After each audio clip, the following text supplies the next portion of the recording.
porque eu gostaria de falar um pouco com você nessa noite sobre conhecer a Deus. Só que eu não quero falar de qualquer forma. Essa palavra eu tenho no meu coração já tem algumas semanas. Eu quero falar sobre conhecer a Deus de verdade. Esse de verdade, ele é intencional. Porque tem muita gente que diz que conhece a Deus.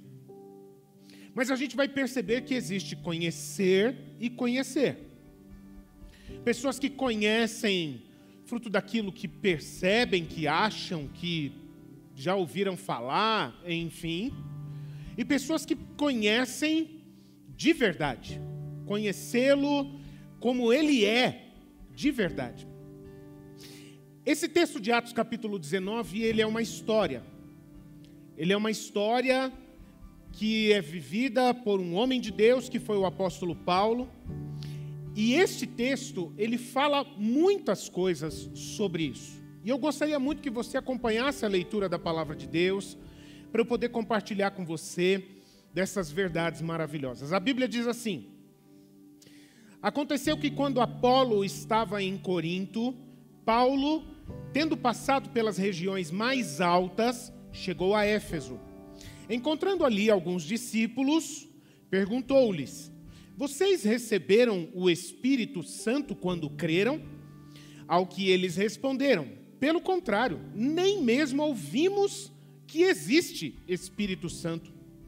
Paulo perguntou: então que batismo vocês receberam? Eles responderam: o batismo de João. Paulo explicou: João realizou o batismo de arrependimento, dizendo ao povo que cresce naquele que viria depois dele, a saber, Jesus Cristo. Eles, tendo ouvido isto, foram batizados no nome do Senhor Jesus. E quando Paulo lhes impôs as mãos, o Espírito Santo veio sobre eles, e tanto falavam em línguas como profetizavam. Eram, ao todo, uns 12 homens. Durante 3 meses, Paulo frequentou a sinagoga, onde falava ousadamente, discutindo e persuadindo a respeito do reino de Deus. Mas como alguns deles se mostravam teimosos e descrentes, falando mal do caminho diante da multidão, esse caminho aqui é o caminho do Evangelho, é o caminho de Jesus Cristo, tá ok? Paulo se afastou deles. E levando consigo os discípulos, passou a falar diariamente na escola de Tirano. Paulo fez isso durante 2 anos, de modo que todos os habitantes da província da Ásia ouviram a palavra do Senhor, tanto judeus como gregos. Deus, pelas mãos de Paulo, fazia milagres extraordinários, a ponto de levarem aos enfermos lenços e aventais, do uso pessoal, diante dos quais as enfermidades fugiam das suas vítimas e os espíritos malignos se retiravam. E alguns judeus, exorcistas ambulantes, tentaram invocar o nome do Senhor Jesus sobre pessoas possuídas de espíritos malignos, dizendo: ordeno que saiam pelo poder de Jesus a quem Paulo prega. Os que faziam isto eram 7 filhos de um judeu chamado Seva, sumo sacerdote. Mas o espírito maligno lhes respondeu: conheço Jesus e sei quem é Paulo, mas vocês, quem são? E o possuído do espírito maligno saltou sobre eles, dominando a todos, e de tal modo prevaleceu contra eles, que nus e feridos fugiram daquela casa. Este fato chegou ao conhecimento de todos os moradores de Éfeso, tanto judeus como gregos. Veio temor sobre todos eles, e o nome do Senhor Jesus era engrandecido. Muitos dos que creram vieram confessando e denunciando publicamente as suas próprias obras. Também muitos dos que haviam praticado magia, reunindo seus livros, os queimaram diante de todos. Calculado o valor dos livros, verificaram que chegava a 50.000 denários. Só uma observação aqui, o denário era uma moeda que, na época do Império Romano, ela tinha o valor de 1 dia de trabalho. Então, todo esse material aqui relacionado a sincretismo, magia, esse tipo de coisa que foi destruído, era um material correspondente a 50.000 dias de trabalho. Muito valioso, muito dinheiro. E o último verso: e assim a palavra do Senhor crescia e prevalecia poderosamente. Aleluia. Queridos, eu não sei quanto a você, mas a mim, essa é uma das histórias na Bíblia que de vez em quando costuma bugar a minha cabeça. Essa é uma daquelas histórias que deixam a gente pensando.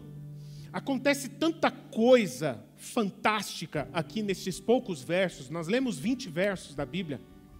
Acontece tanta coisa extraordinária aqui, que não é raro eu pensar, e eu ouvir pessoas pensando quando tem contato com essa história aqui, coisas como: será que é assim que o Evangelho funciona?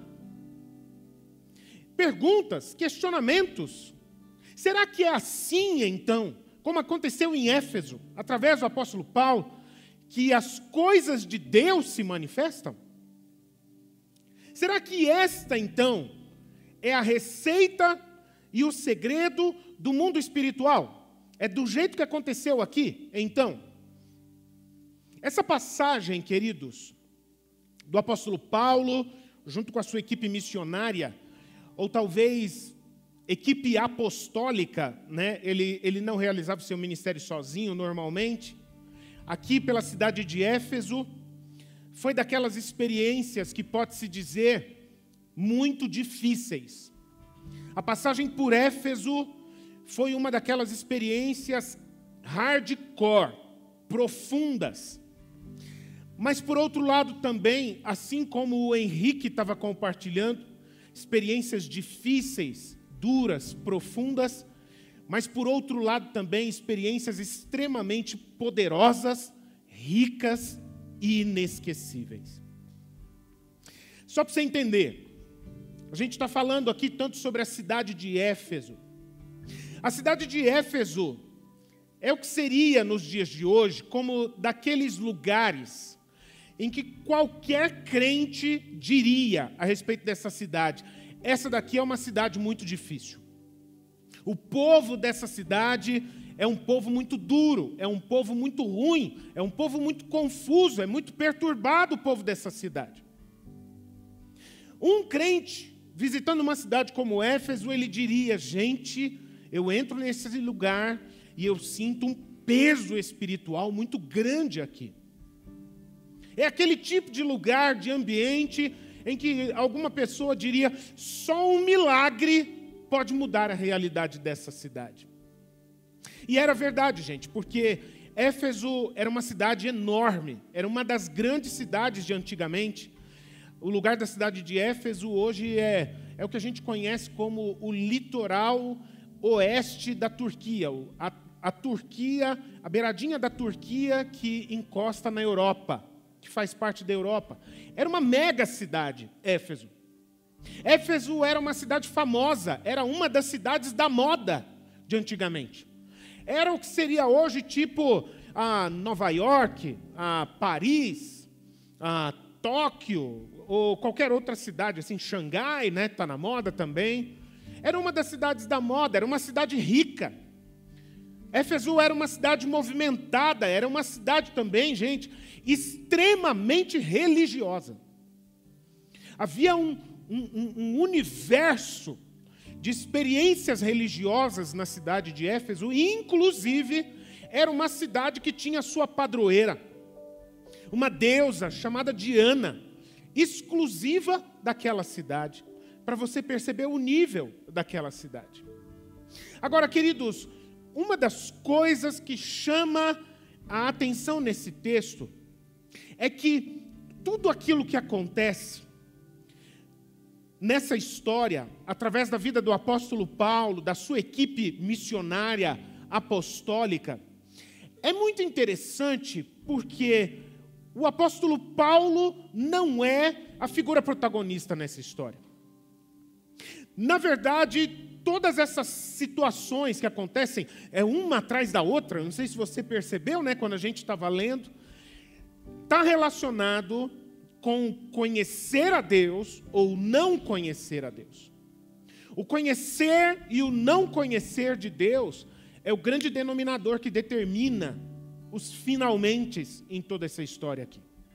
E é por causa disso o motivo do título dessa mensagem: conhecer a Deus de verdade. Gente, isso é algo muito forte também na vida da nossa igreja. A nossa igreja tem um versículo da Bíblia que é o texto base, que é como que a divisa, a bandeira bíblica da nossa igreja, que é a carta aos Efésios, capítulo 4, versículo 15. O que diz lá? Antes, seguindo a verdade em amor, cresçamos em tudo naquele que é a cabeça, Cristo, o cabeça da igreja. E junto com isso, queridos, nós temos amarrado com esse texto, essa verdade da palavra de Deus, aquilo que nós declaramos como o propósito de existir da nossa igreja, a missão da nossa igreja, para onde a nossa igreja está voltada diariamente. E conhecer o Senhor é algo que faz parte também daquilo que nós declaramos diariamente na vida da nossa igreja. Nós costumamos dizer que nós somos uma comunidade crescente de discípulos que segue conhecendo a Jesus e fazendo Jesus conhecido. Conhecer a Jesus.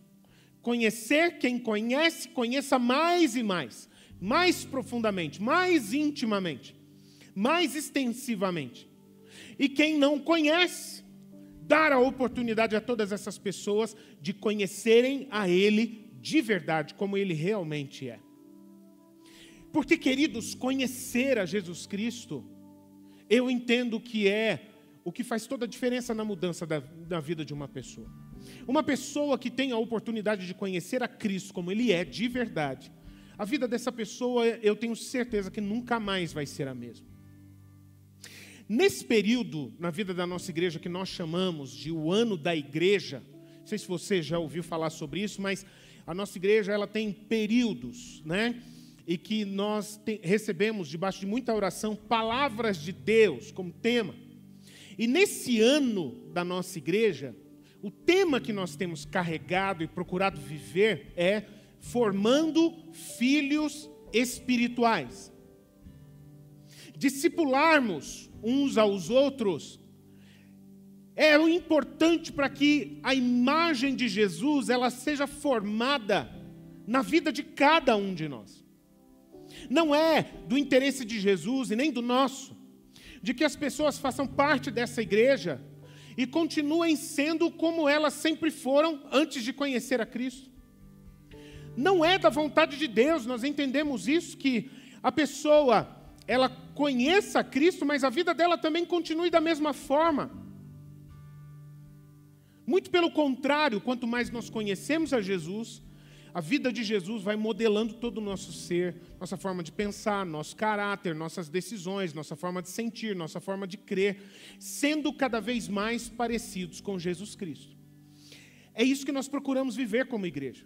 E é interessante, queridos, que nesse texto, era a mesma coisa que o apóstolo Paulo, junto com a sua equipe, eles tentavam fazer com o povo da cidade de Éfeso, a começar por aqueles 12 discípulos. Que olha só que coisa interessante, o texto diz que eles já eram discípulos de Jesus, mas eles nem conheciam ainda o Espírito Santo de Jesus. Ou seja, eles eram discípulos que estavam realmente começando a caminhada com Jesus. Mas não tinha problema, eles estavam na caminhada. Então, eu quero ser, nessa noite, bastante prático nessa palavra. Para que a gente possa entender que conhecer a Deus de verdade,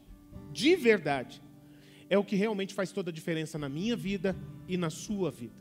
E então, eu quero continuar essa mensagem levantando aqui nesse texto uma lista de verdades, algumas verdades a respeito do verdadeiro conhecer de Deus, o verdadeiro conhecimento de Deus.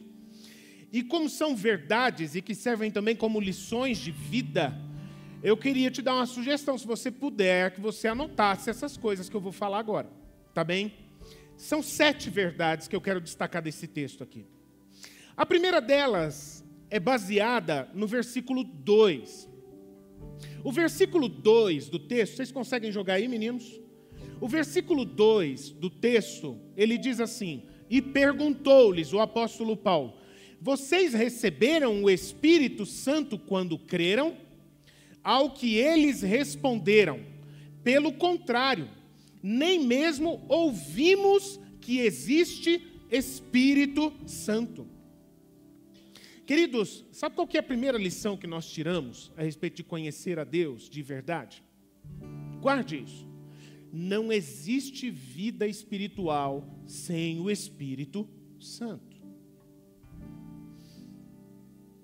Pode parecer meio óbvio o que eu estou falando, mas creia no que eu estou te dizendo, não é óbvio isso. Não existe vida espiritual sem a presença do Espírito Santo. Não existe vida espiritual sem comunhão com o Espírito Santo. Não existe vida espiritual sem ouvir a voz, sem seguir a direção, sem se submeter à liderança do Espírito Santo na sua vida. Por quê, queridos? Porque tudo na vida espiritual é movido pelo Espírito Santo. Uma pessoa não consegue ter contato com a Bíblia, a palavra de Deus, e entender as verdades espirituais que estão aqui, se o Espírito Santo não dirigir essa pessoa. Talvez você pode ser uma pessoa que tenha conhecido todas as doutrinas da igreja. Talvez você seja uma pessoa que já tenha ido em diversos lugares que promovem experiências religiosas. Mas sem a presença e a direção do Espírito Santo, o mundo espiritual vai continuar sendo um grande muro de bronze na sua vida. Você vai saber que ele existe, mas você nunca vai poder acessá-lo. Porque a única maneira de acessar o mundo espiritual é através da comunhão, da direção do Espírito Santo. Nós precisamos do Espírito Santo para conhecermos a Deus de verdade como Ele é. Amém? Segunda verdade que esse texto fala para a gente é baseado nos versos 8 e 9, pulando um pouco para frente para os versos 8 e 9. E sabe qual que é a segunda verdade, queridos? É que a palavra de Deus, falando agora da Bíblia, a palavra de Deus, ela é para todo ser humano na face da terra. A palavra de Deus não é só para os líderes religiosos.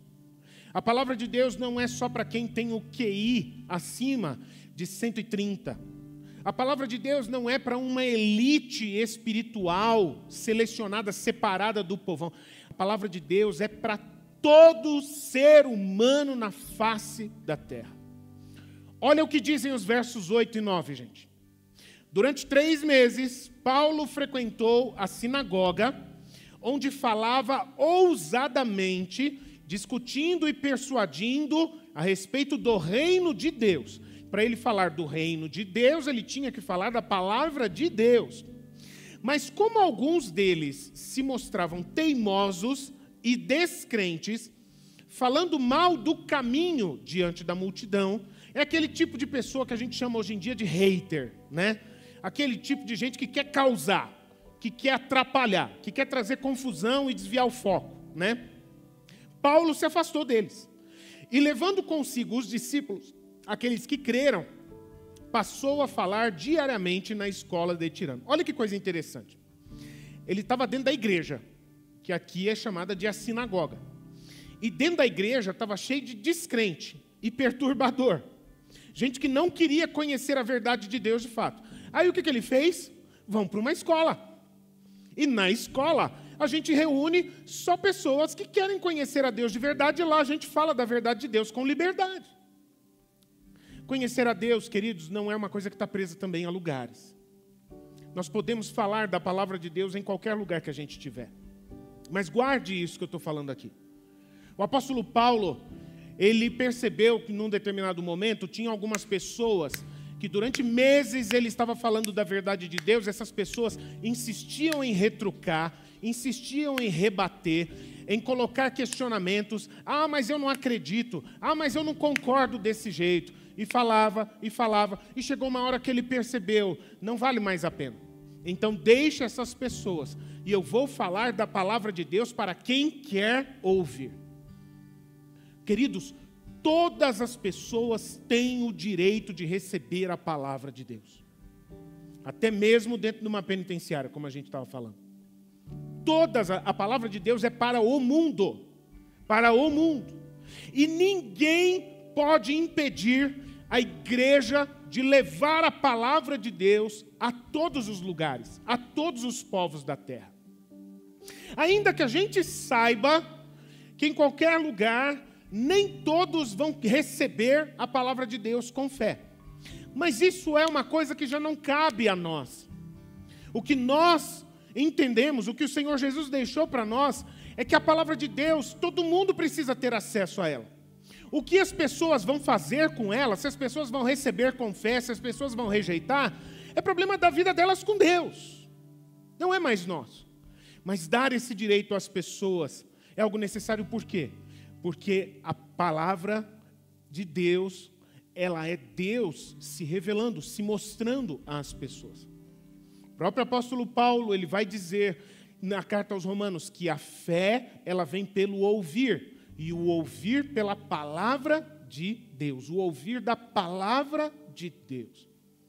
A gente não pode dizer, queridos, que nós estamos falando uma palavra de Deus se ela não está baseada na Bíblia. Nós somos uma igreja que crê de verdade que todos os dons do Espírito Santo continuam ativos e liberados até os dias de hoje.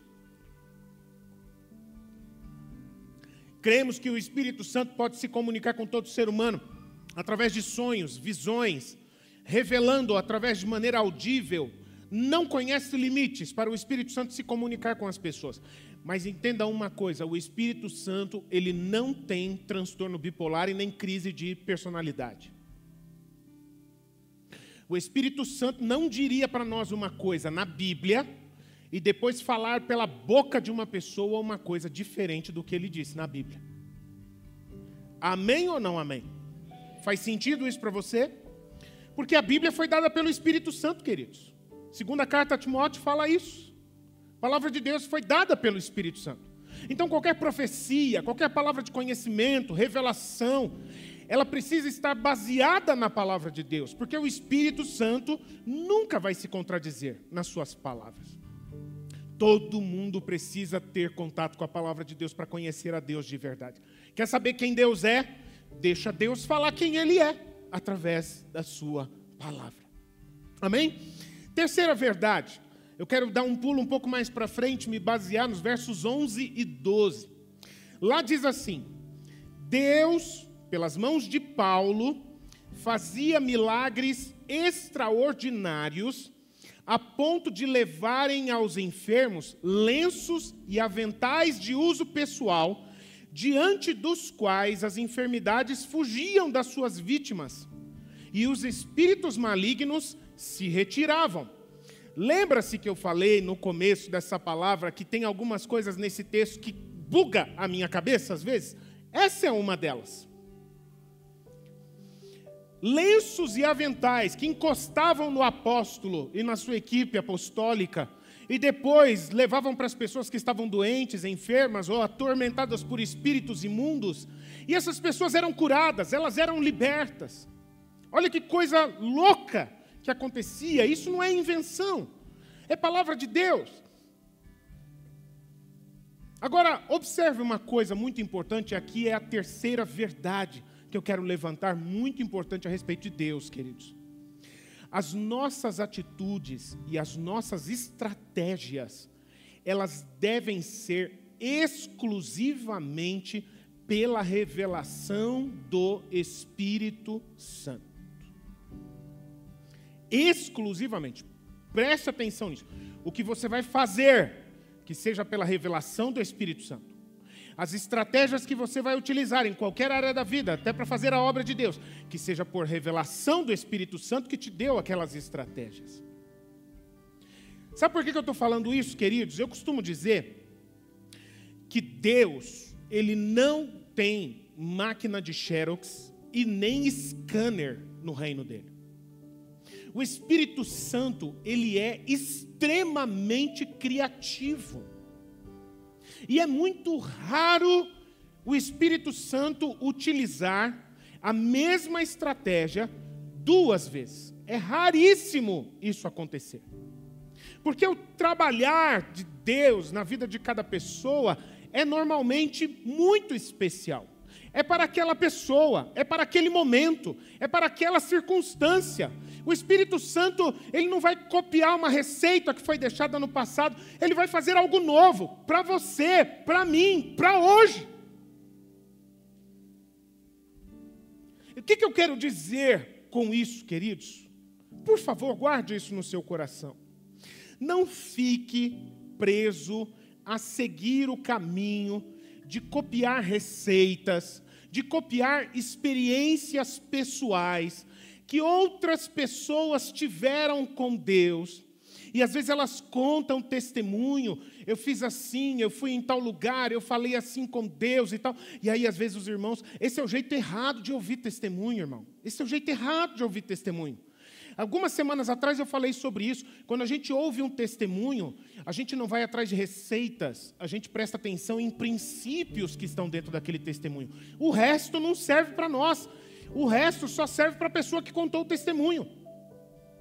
Não fique preso anotando. Então como é que é? Que horas foi que você levantou para orar? 2h45. Então o negócio acontece às 2h45. Aqui, tá? Você orou como? De joelho, em pé, plantando bananeira? Plantando bananeira. Foi assim que fez o negócio acontecer. Aonde que você estava? No quarto, no monte? Foi no monte. Então é no monte que o negócio acontece. Aí você vai lá, Ctrl+C, Ctrl+V, e fica lá, cri, cri, cri. Porque falta conhecimento do Senhor. Falta você conhecer quem é o Espírito Santo e como Ele age de verdade. Há um grande risco, meu irmão e minha irmã, de seguir receitas não dar o mesmo resultado com as nossas vidas. Se o que aconteceu no testemunho de outra pessoa, se aquilo que ela fez foi por revelação do Espírito Santo, então foi algo especial, foi algo que o Espírito Santo fez na vida daquela pessoa. Não tente copiar o que não foi feito para você. Eu preciso que você fale isso comigo. Essa afirmação, ela é muito poderosa. Diga comigo, não vou copiar o que não foi feito para mim. Meu irmão, vive na porção que o Espírito Santo tem para você e seja feliz. Amém? Amém? Quarta verdade que eu quero levantar nessa experiência aqui. Preste bastante atenção, porque eu quero falar uma coisa sobre o mundo espiritual, tá? Tanto no reino de Deus, quanto no reino das trevas também, tá? Guarde isso.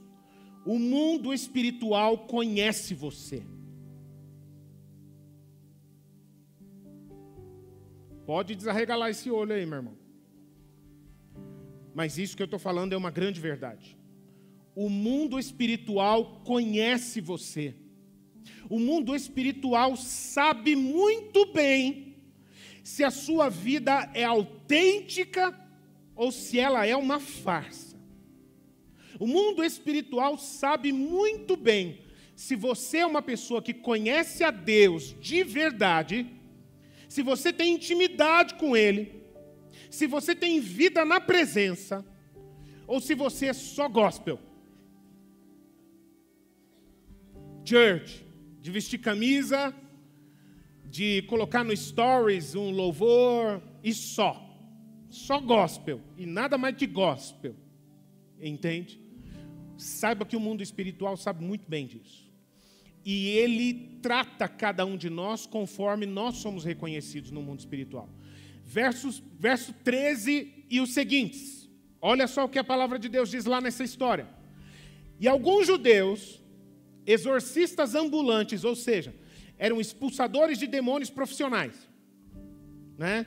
Hoje tem marido de aluguel, hoje tem disque comida, e naquela época tinha disque exorcista, tá? Tentaram invocar o nome do Senhor Jesus sobre pessoas possuídas de espíritos malignos, dizendo, olha a frase de efeito que eles usavam para fazer a coisa acontecer.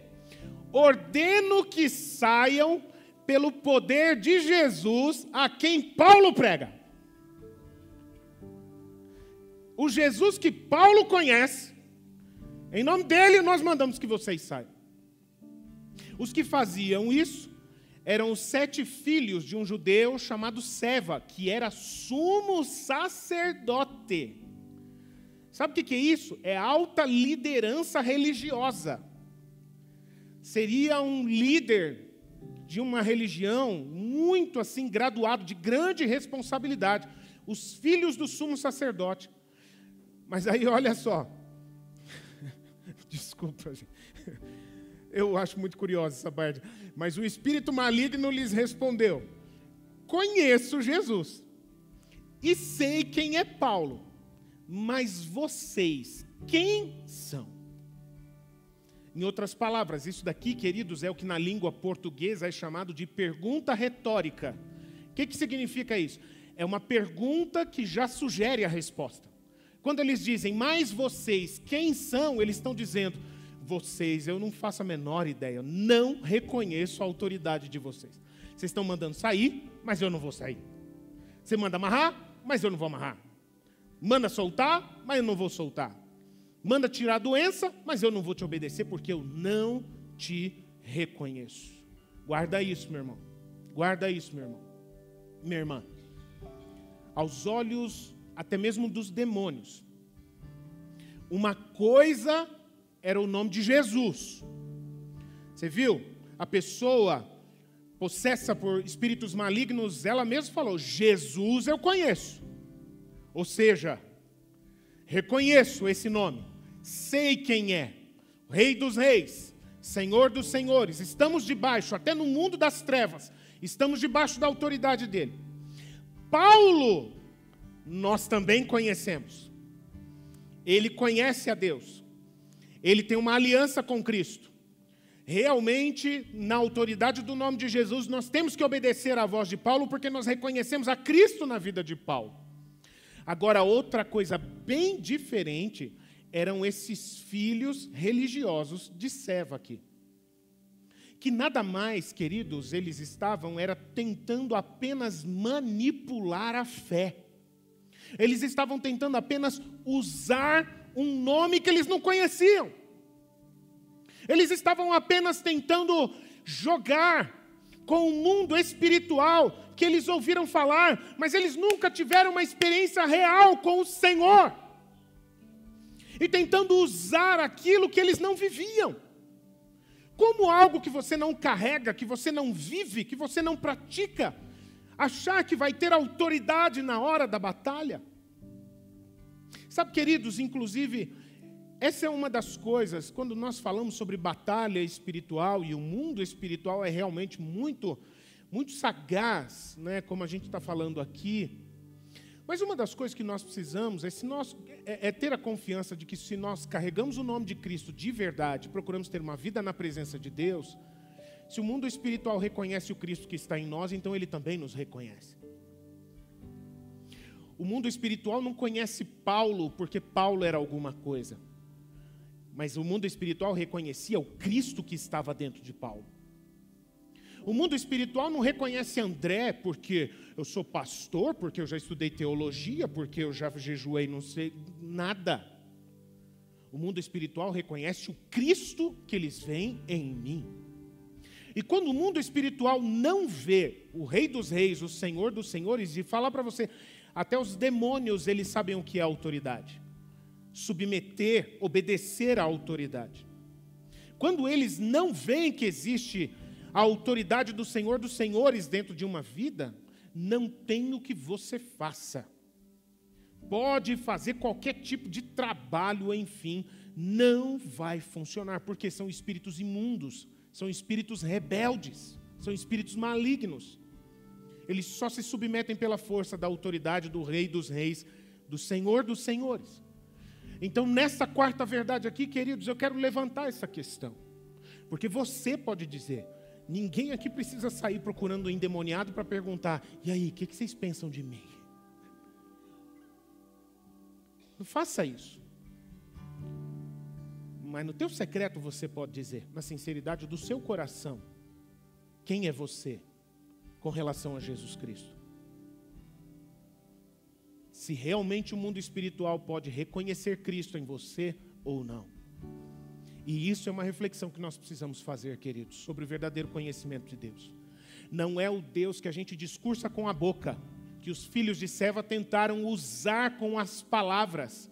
O nome de Jesus a quem Paulo prega, nada, não serve para nada essas palavras. Mas o Cristo que nós carregamos todos os dias no nosso coração. Quinta verdade, sobre conhecer a Deus.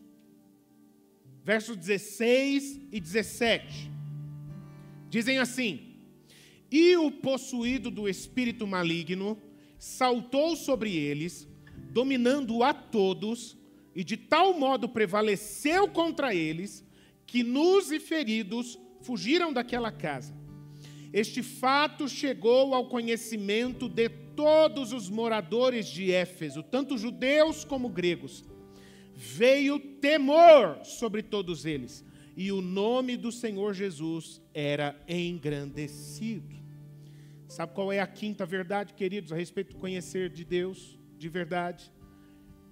É Jesus Cristo quem revela a si mesmo no coração de cada pessoa. E Ele é grande o bastante para usar qualquer situação, até situações improváveis, até situações contrárias, quando parece que não, para Ele se fazer conhecido diante de todas as pessoas. O apóstolo Paulo, ele já tinha saído da sinagoga e ele já estava escanteado lá na escola de Tirano. Ele nem precisou fazer nada. Através da própria situação, os demônios pregaram Jesus Cristo, gente, para a cidade. Você consegue perceber isso? Os demônios disseram, você está tentando nos expulsar? Jesus eu conheço. E o povo, os demônios conhecem Jesus? Então esse negócio de Jesus não é história da carochinha? Não é conto religioso? Jesus é real? Os próprios demônios pregaram Jesus e o que aconteceu espalhou-se por toda a cidade.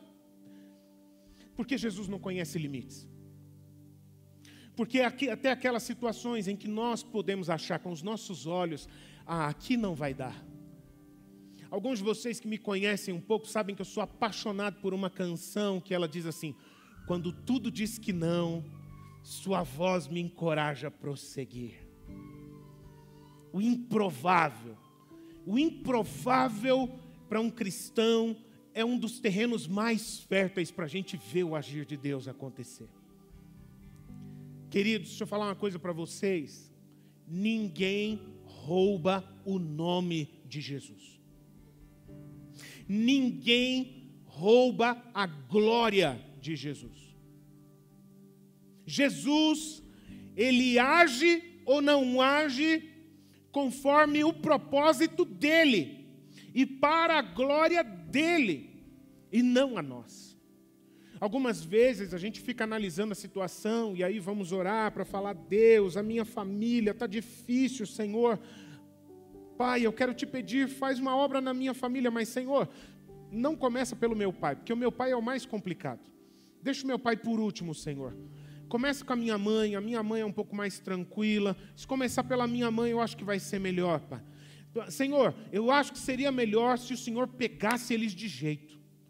Tem até aqueles, os crentes da oração contrária, né? Senhor, coloca uma doença, Senhor. Senhor, faz que caia da moto, faz que chute o pé da mesa, Pai. Descalço, para a pessoa poder despertar. A gente está querendo ensinar Deus, gente. A gente está querendo mostrar Deus como que Ele faz as coisas. A gente tem que voltar para o nosso lugar, queridos. Viver é o nosso lugar.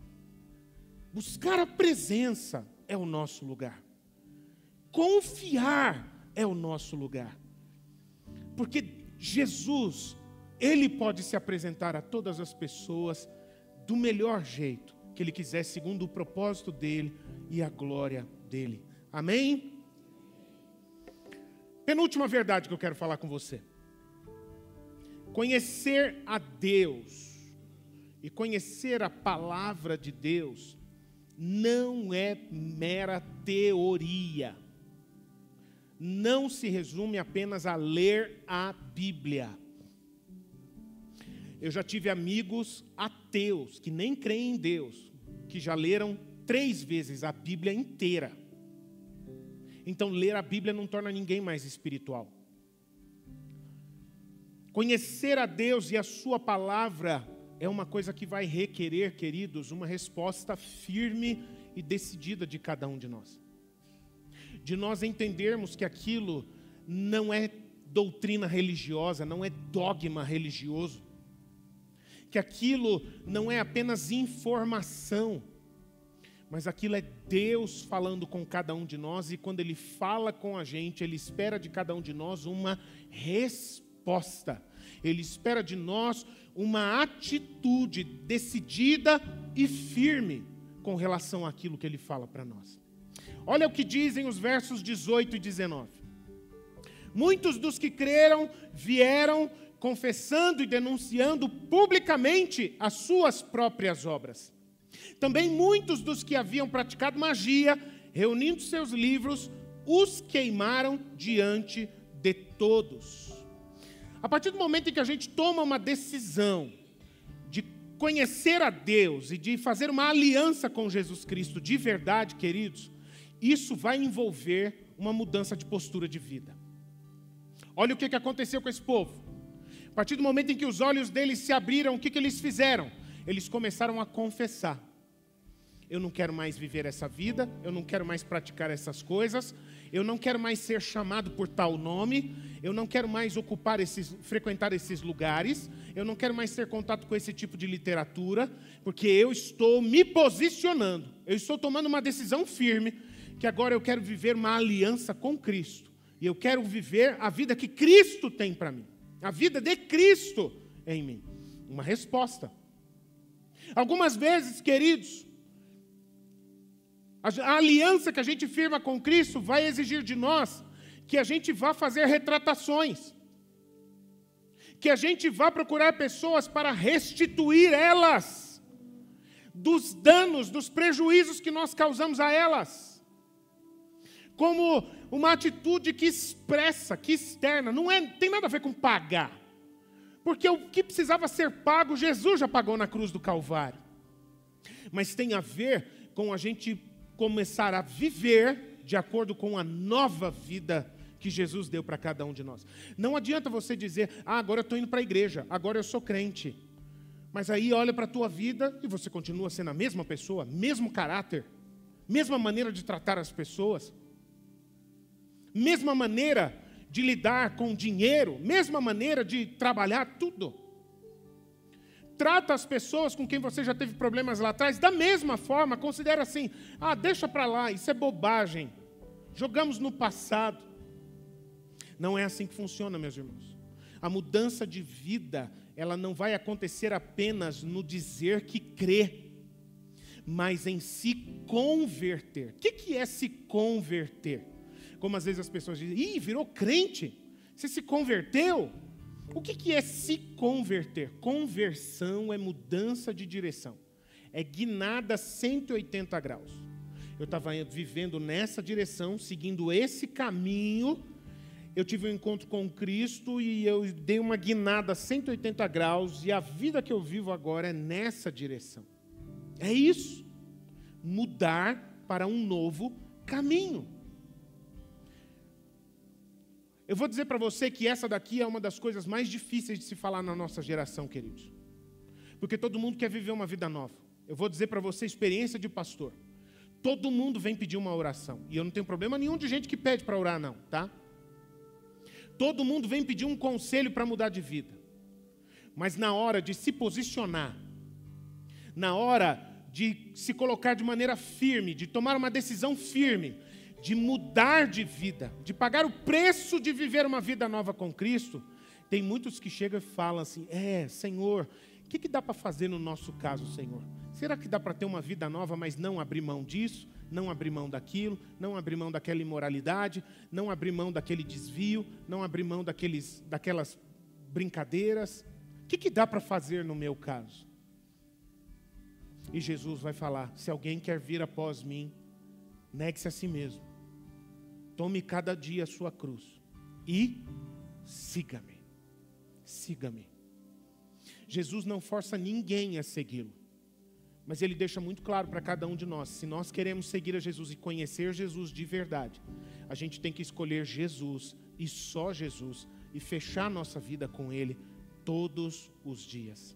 Para terminar, meus irmãos, o último verso é a última verdade sobre conhecer a Deus que eu quero falar nessa noite. Verso 20 diz assim, assim a palavra do Senhor crescia e prevalecia poderosamente. Guarde isso com fé. A palavra do Senhor sempre prevalece. A palavra do Senhor sempre prevalece.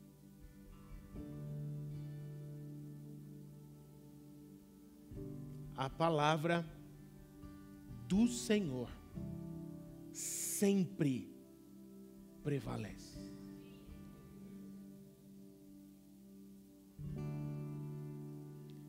Não importa se for diante de qualquer ideologia que a gente ouve por aí afora, a palavra de Deus prevalece. Não importa se for diante de toda moda ou influência que surgiu por aí, a palavra de Deus prevalece. Não importa se for diante de qualquer argumento convincente. Sabe aquele pregador, sabe aquele palestrante que fala bonito, que deixa a gente emocionado, fala com umas palavras tão bonitas que convence a gente, chega da vontade de chorar quando ele fala. Não importa quão bonito, não importa quão encantadoras sejam as palavras, a palavra de Deus é a que sempre prevalece. Seja diante de qualquer crença. Você tem sua fé, eu tenho a minha. Não é disso que eu estou falando. A palavra de Deus sempre prevalece. Sabe do que são feitas religiões? Religiões são feitas em cima de interpretações humanas do mundo espiritual. Religião não é de Deus, religião é do homem, gente. Vou falar de novo isso. Talvez você nunca tenha ouvido e talvez eu vou te chocar. Religião não é de Deus, religião é do homem. E religião é feita sempre em cima de interpretação humana a respeito do mundo espiritual, a respeito de Deus. Agora, qual que é a diferença da palavra de Deus? É que a palavra de Deus não é o homem falando a respeito de Deus, é Deus falando a respeito dele mesmo a nós. Diante de qualquer tipo de movimento ou de multidão, nossa, mas está todo mundo indo para lá, será que todo mundo está certo e só eu estou errado que eu estou aqui? Meu irmão, minha irmã, a palavra de Deus sempre prevalece. Mas está todo mundo seguindo, todo mundo curtindo, todo mundo assistindo, todo mundo pagando para ir ver. Meu irmão, a palavra, deixa o que Deus falar, que segure tua fé, que segure tua vida. Esquece os outros, esquece os movimentos. A gente é uma geração hoje, vive uma geração hoje tão líquida. Há um tempo atrás a gente falava de grandes revoluções ou inovações que aconteciam em torno de 15 a 20 anos.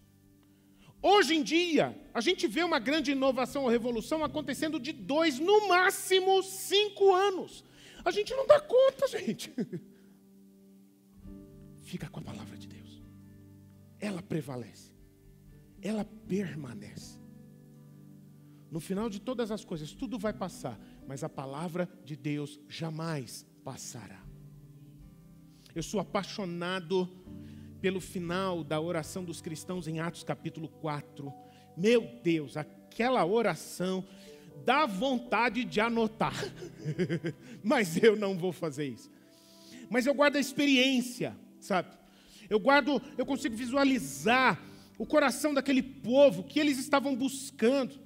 Olha o que diz em Atos capítulo 4, eles estão orando ao Senhor, e numa parte da oração eles dizem assim: agora, Senhor, olha para as ameaças deles, e concede a nós, teus servos, que anunciem a tua palavra com ousadia. Olha o que eles estavam pedindo. Eles não estavam pedindo para Deus tirar os inimigos.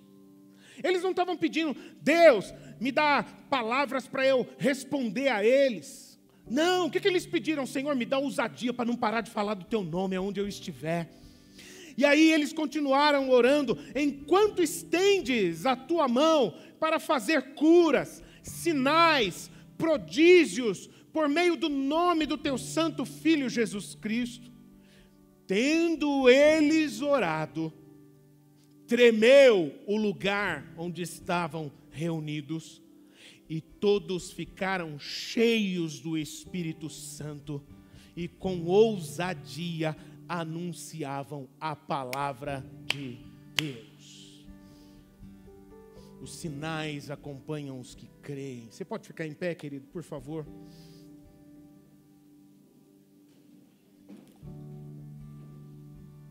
Felipe, Emily, por favor.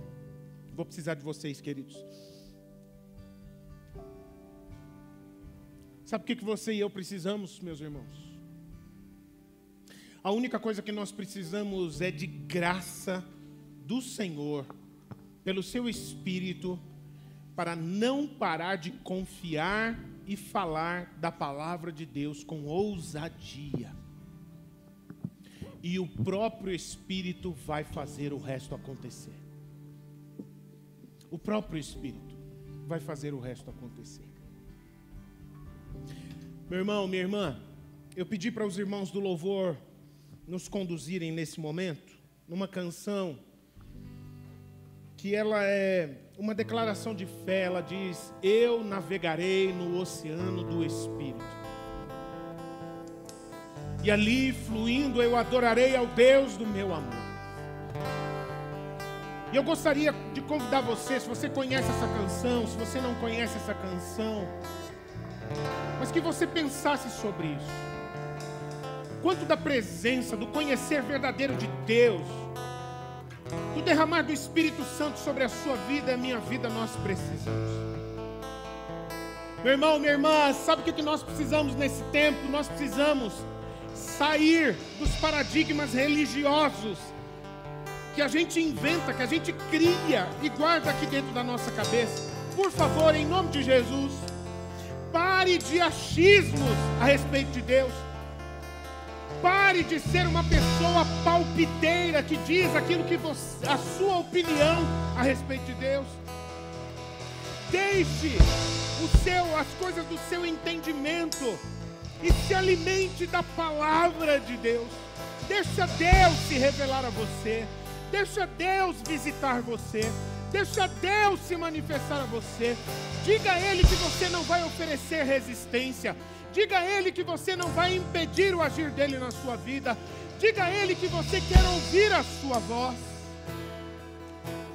Meu irmão, minha irmã, você e eu precisamos, neste tempo, de termos uma experiência de revelação de Deus nas nossas vidas. Deixar que Deus se mostre a você e a mim as coisas que são dEle. Mergulhe mergulhe no ambiente do Espírito Santo.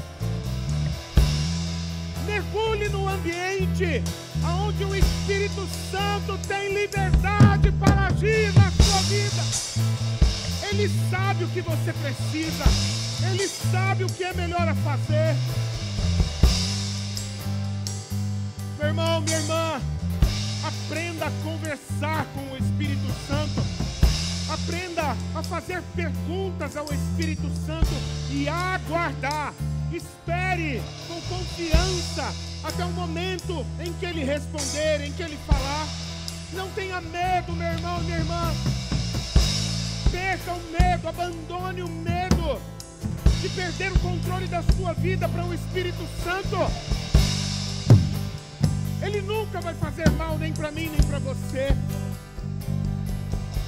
O terreno mais seguro para se pisar é no terreno do Espírito Santo. Eu gostaria que você cantasse essa canção conosco nesse momento.